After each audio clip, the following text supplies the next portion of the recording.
Good afternoon, everybody. How you feeling?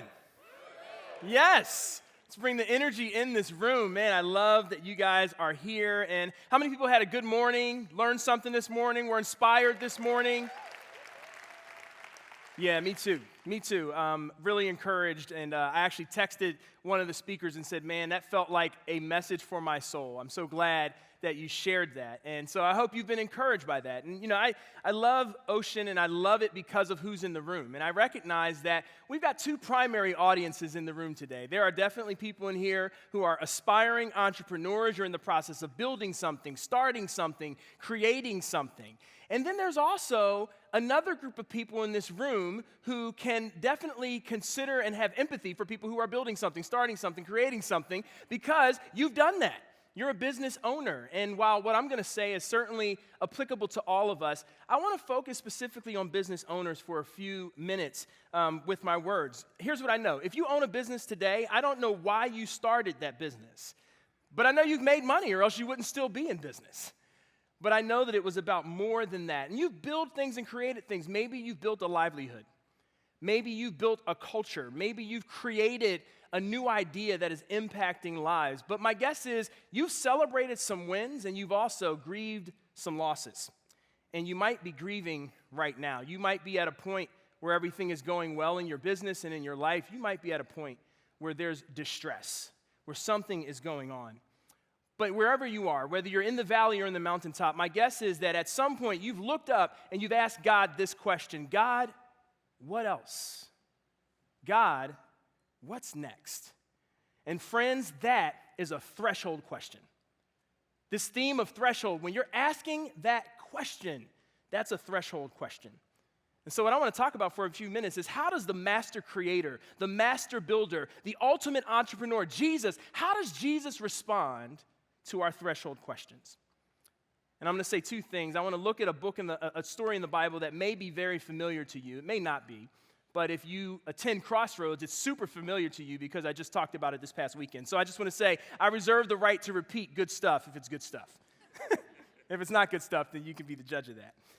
But I want to read this story. Actually, I don't even want to read it from the Bible, but I want to read someone's retelling of a story of an interaction Jesus had with someone who doesn't get named in the Bible, but we know him as the rich young man.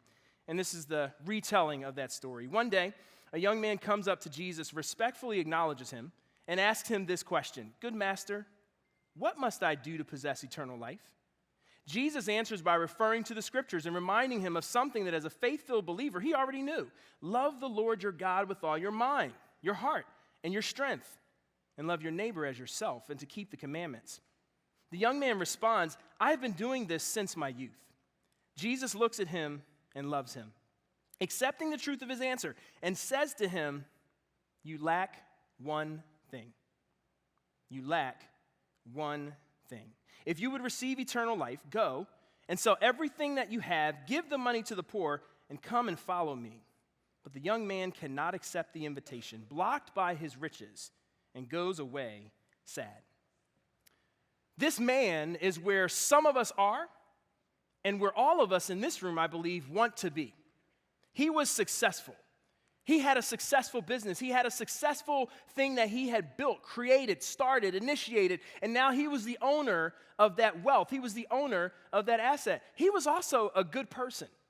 And I'm going to guess that if you're at a conference that's intersecting faith and entrepreneurship, that you have values, that there is something that you want your business to stand for. It's not just about making money, but it's about the kind of person you want to be or the kind of culture you want to create as you do that. That was true for this man. And he was asking the right question, because he was asking a threshold question. What else? What's next? And I might be biased on this one, but I believe he was asking the right person.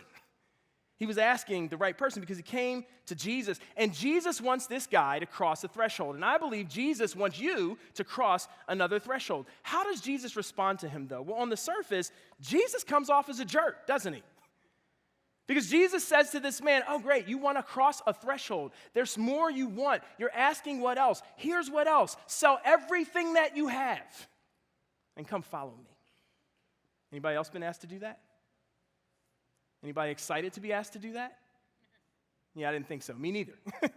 Me neither. But yet, Jesus asks him that. And here's the thing we have to wrestle with. Is Jesus just challenging this guy with a bar that's impossible to reach? Or, in fact, is Jesus inviting him to something? Is he actually inviting him to the very thing that he came to Jesus to seek, which is, what's next? What else? Gary Hamel is a business thinker, and he says this: success breeds stewards, not entrepreneurs. And I want us to sit on that for a second. You know, this will probably be the only time that a pastor uses the word stewardship negatively in your life. But I want to pick on that because I think he's right. What he's saying is, if you're a business owner here, you get this, you understand this. You can attain a level of success that actually makes you very, very reticent to go after more. Anybody connect with that? Anybody understand that? It can be really hard to think about what you have to leave, you know? Todd Henry talked earlier about the courage to let go, the bravery to let go. It can be hard to do that. I don't know about you, but I am both amazed and disappointed at how quickly after I attain success, my default thinking becomes play it safe. Protect what I have. Don't rock the boat. This is a good thing. It's going well. I don't want to mess this up right now. I shared a bit of this story before, and I'll share it in this context, that's happened to me on many occasions, and really over the last year and a half, it's been happening regularly, and it's been impacting my sleep. I really had struggled with sleeping up until the last 6 months, and it really was because God had entrusted something to me, something that he wanted to go beyond Crossroads, something he wanted to go beyond Cincinnati called Undivided. It's a movement around racial reconciliation, something that I think our country desperately needs. And God has called me to that, but I just was really wrestling with, man, we've had a level of success here at Crossroads. We've had 5,000 people go through the program almost. We've had prisoners do this program. I was on the cover of USA Today. Isn't that enough? Isn't that enough? And God is like, there's one thing you lack. I'm calling you to more, Chuck. I'm calling you across the threshold. I really fought that. But I will honestly tell you, the day that I said, all right, God, I'm going to walk through that threshold, the day I started trusting him with that is the day I started sleeping again.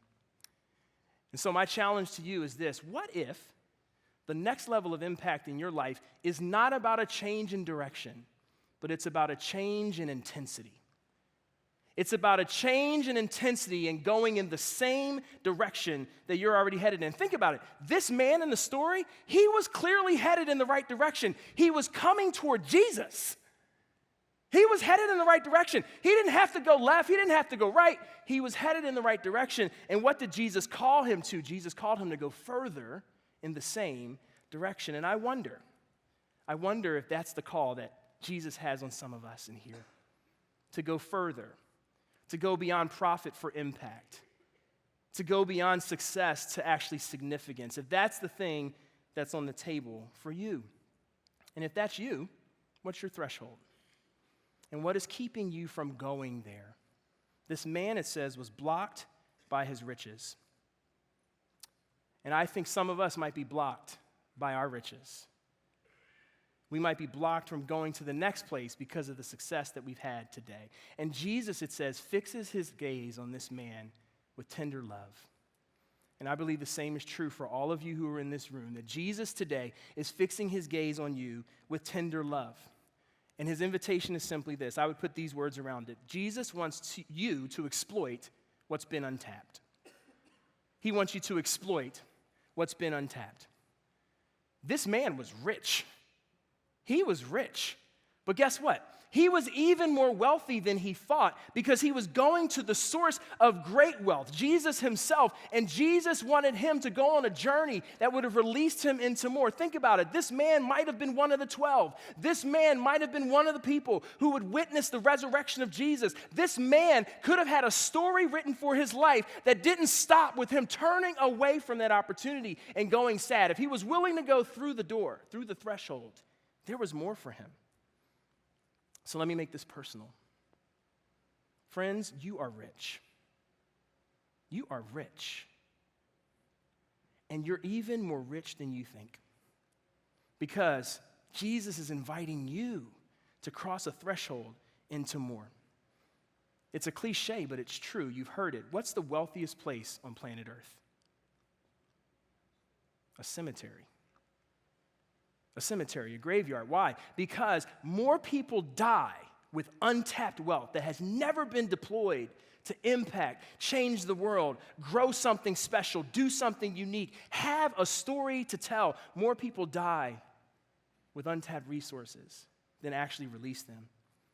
And Jesus wants your life to be fully leveraged.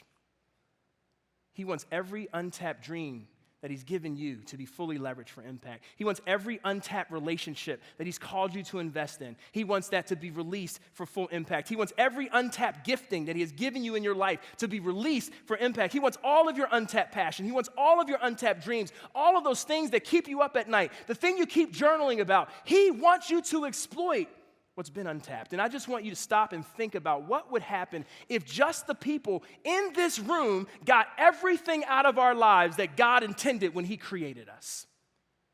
Just this room. Think about the impact that would have. Think about the transformation that would cause if just in this room we decided to be people who exploit everything that as of yet has been untapped. That's the invitation.